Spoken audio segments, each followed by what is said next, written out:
मेहुल एक चोर का पीछा कर रहा था। चोर बहुत तेजी से दौड़ रहा था, लेकिन मेहुल बस चोर को पकड़ने ही वाला था कि अचानक चोर मेहुल के सामने से गायब हो गया। मेहुल को कुछ समझ नहीं आया। इंटरेस्टिंग, चोर गायब हो गया, ऐसे कैसे पॉसिबल है? ये गायब होने वाले चोर की शुरुआत करीब 10 दिन पहले हुई थी। रात होते ही घर के सामान बाहर निकल कर उड़ने लगते थे। Fridge, washing machine, TV, cash, jewellery सब खुद से उड़ते हुए एक ट्रक में जमा हो जाते थे। फिर वो ट्रक चालू होती थी और गायब हो जाती थी। किसी की हिम्मत नहीं हो रही थी ट्रक के पास जाने की। सब दूर खड़े होकर सामान को उड़ते हुए देखते रहते थे। पुलिस भी डर रही थी, तो केस को सॉल्व करने के लिए डिटेक्टिव मेहुल को बुलाते हैं। मेहुल ऐसे केस पे बिल्कुल यकीन नहीं करता। पहले तो उसे ये लोगों का भ्रम लगता है। मेहुल चोरी हुए घरों और एरिया का पैटर्न देखता है, तो उसे समझ जाता है कि चोरी सिर्फ रिच एरियाज में हो रही है, जहाँ शहर के सब अमीर लोग रहते हैं। स्ट्रीट नंबर 0, 1, 3, 6, 10, 15 में चोरियां हो चुकी है। मेहुल को समझते देर नहीं लगती कि अगली चोरी कहाँ होने वाली है। क्या आप सोच के बता सकते हैं अगली चोरी कहाँ होने वाली है? सोचिए और मुझे आपका आंसर कमेंट करके बताएं।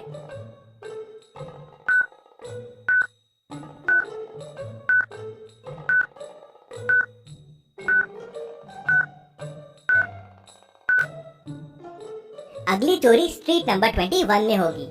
नंबर के बीच का डिफरेंस बढ़ रहा है। पहले 1 से बढ़ा, फिर 2 से बढ़ा, फिर 3 से बढ़ा, फिर 4 से, फिर 5 से, तो आखिरी में डिफरेंस 6 से बढ़ेगा। तो 15 + 6 हो जाएगा 21। मेहुल स्ट्रीट नंबर 21 में पहुंच के चोर का इंतजार करने लगता है। रात होते ही मेहुल देखता है कि सामान उड़ने लगते हैं और उड़ते हुए एक ट्रक में जाके जमा हो जाते हैं।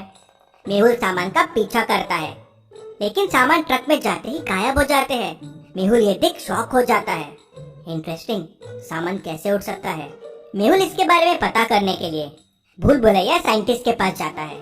अब भूल भुलैया साइंटिस्ट ने खुद तक पहुंचने के लिए एक भूल भुलैया वाला रास्ता बना के रखा था। क्या आप इस रास्ते को देख के बता सकते हैं कौन सा रास्ता साइंटिस्ट तक जाता है? ABCD या E? सोचिए और मुझे आपका आंसर कमेंट करके बताएं।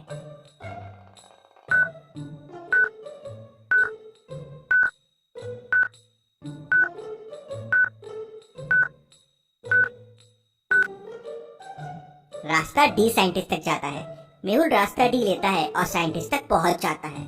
मेहुल साइंटिस्ट को उड़ते हुए सामान के बारे में बताता है, तो साइंटिस्ट उसे बताता है कि उसने एक ऐसा फॉर्मूला बनाया है जिसके ऊपर डालते ही वो चीज गायब हो जाती है। लेकिन उसने ये फॉर्मूला तिजोरी में बंद करके रखा है और वो मेहुल को लेके वो फॉर्मूला दिखाने लेके जाता है। दोनों तिजोरी के पास पहुंचते हैं। तिजोरी लॉक्ड है। क्या आप इस तिजोरी को देख के इसको खोलने का कोड बता सकते हैं? सोचिए और मुझे आपका आंसर कमेंट करके बताएं।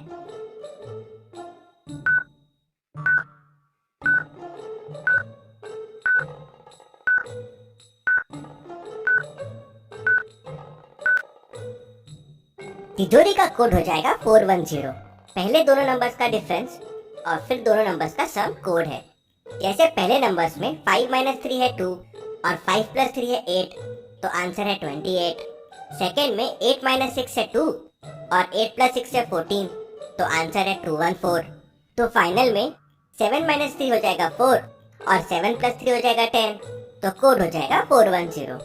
साइंटिस्ट तिजोरी खोलता है तो देखता है कि तिजोरी में से फॉर्मूला मिसिंग है।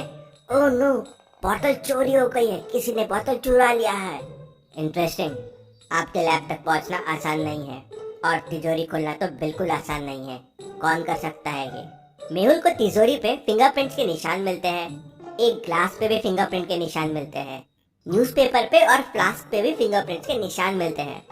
लेकिन सारे प्रिंट्स थोड़े खराब हो गए थे, तो पहचानना बड़ा मुश्किल था कि ये किसके प्रिंट्स हैं। मेहुल लैब में काम करने वाले 3 लोगों से पूछताछ करता है। पहला कहता है, सर मैं तो कल छुट्टी पे था, मैं कैसे चोरी कर सकता हूँ? दूसरा कहता है, सर मेरा तो हाथ फ्रैक्चर है, मैं भी कैसे चोरी कर सकता हूँ? तीसरा कहता है, सर मेरा तो पैर फ्रैक्चर है, मैं कैसे चोरी कर सकता हूँ? क्या आप तीनों की बातें सुन के बता सकते हैं चोरी किसने की होगी? सोचिए और मुझे आपका आंसर कमेंट करके बताएं।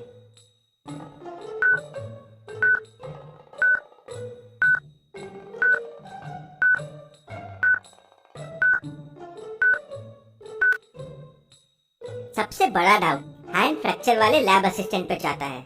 उसका राइट हैंड फ्रैक्चर है और रूम में जितने भी फिंगरप्रिंट्स मिले हैं वो सब लेफ्ट हैंड के हैं। एक भी राइट हैंड का फिंगरप्रिंट नहीं मिला। क्योंकि इसका राइट हैंड फ्रैक्चर था, ये सब काम लेफ्ट हैंड से कर रहा था।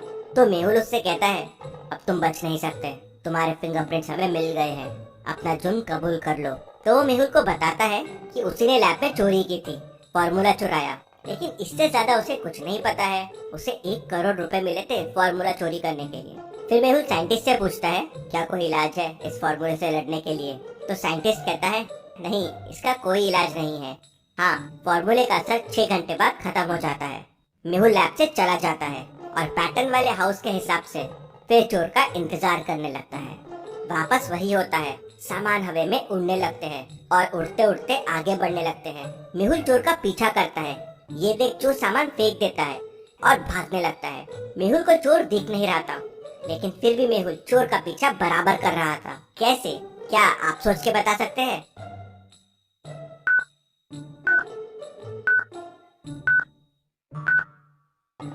मेहुल को चोर के फुटप्रिंट्स दिख रहे थे। उनको देखता हुआ मेहुल चोर का पीछा कर रहा था, लेकिन थोड़ी देर बाद फुटप्रिंट्स भी गायब हो जाते हैं और फिर चोर भी मेहुल के लिए गायब हो जाता है। ये चोर को पकड़ना आसान नहीं है, कुछ आइडिया लगाना होगा। तभी मेहुल को एक आइडिया आता है और अगले दिन वो वापस चोर का इंतजार करने लगता है। क्या आप सोच के बता सकते हैं मेहुल ने चोर को पकड़ने के लिए क्या सोचा होगा? सोचिए और मुझे आपका आंसर कमेंट करके बताएं। सबसे अच्छे कमेंट को मैं पिन करूंगा।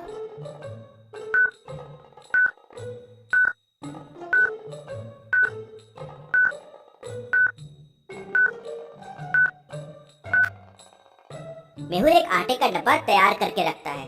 वापस रोज की तरह सामान उड़ने लगते हैं। मेहुल वो आटे का डब्बा उठाता है और सामान के ऊपर और आसपास फेंक देता है। आटा चोर के ऊपर भी आ जाता है और चोर मेहुल को दिखने लगता है। मेहुल तेजी से चोर के पीछे दौड़ता है और उसे पकड़ लेता है। मेहुल चोर से वो बचा हुआ फॉर्मूला भी ले लेता है और ये गायब होने वाली चोर की मिस्ट्री सॉल्व हो जाती है। Detective Mehul rocks. इसी बात पे जल्दी से वीडियो को लाइक कर दीजिए। चलिए अगली पहेली देखते हैं। फ्राइडे की शाम को गंगा अपार्टमेंट के 5वें मंजिल पे रहने वाले राज वर्मा की अचानक डेथ हो जाती है। मेहुल क्राइम सीन पे पहुंच जाता है तो देखता है कि राज की डेथ जहर खाने से हुई है। पास में जहर की बोतल भी पड़ी हुई थी। रिपोर्ट से पता चलता है कि जूस के ग्लास में जहर देके उसे मारा गया है, लेकिन बोतल पे और जूस के ग्लास पे कोई फिंगरप्रिंट के निशान नहीं मिले। रात से मिलने उस दिन 3 लोग आए थे। मेहुल तीनों से पूछताछ करता है। रमेश कहता है, मुझे तो खुद राज ने फोन करके बुलाया था, उसे कुछ डॉक्यूमेंट्स देने थे। मैं बस गया, डॉक्यूमेंट्स दिए और वापस आ गया। वैसे तो कुछ मुझे दिखा नहीं, बस टेबल पे एक जूस का ग्लास दिखा था। दूसरा दोस्त शरद कहता है कि मैं रात से मिलने गया था, हमने साथ में बैठ के बातें की और फिर मैं वापस आ गया। हाँ, मैंने भी टेबल पे जूस का ग्लास देखा था, लेकिन मैंने उसमें जहर नहीं मिलाया है। तीसरा दोस्त श्याम कहता है कि राज को मेरे हाथ का खाना खाना था, तो मैं उसके लिए सब्जी बना के लेके गया था। हमने साथ में खाना खाया है और फिर मैं वापस आ गया। रमेश जो जूस का ग्लास बोल रहा है वो मैंने नहीं देखा था। तीनों की बातें सुन के क्या आप बता सकते हैं खून किसने किया है? सोचिए और मुझे आपका आंसर कमेंट करके बताएं।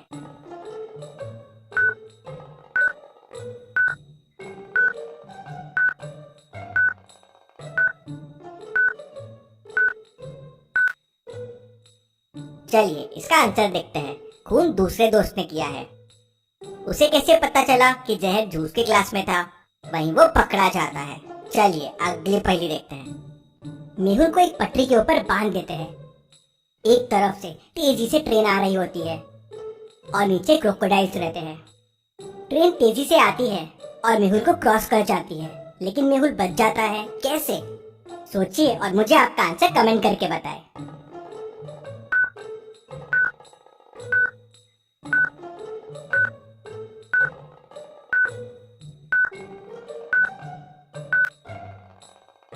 सिंपल है, ब्रिज पे 2 ट्रैक थे।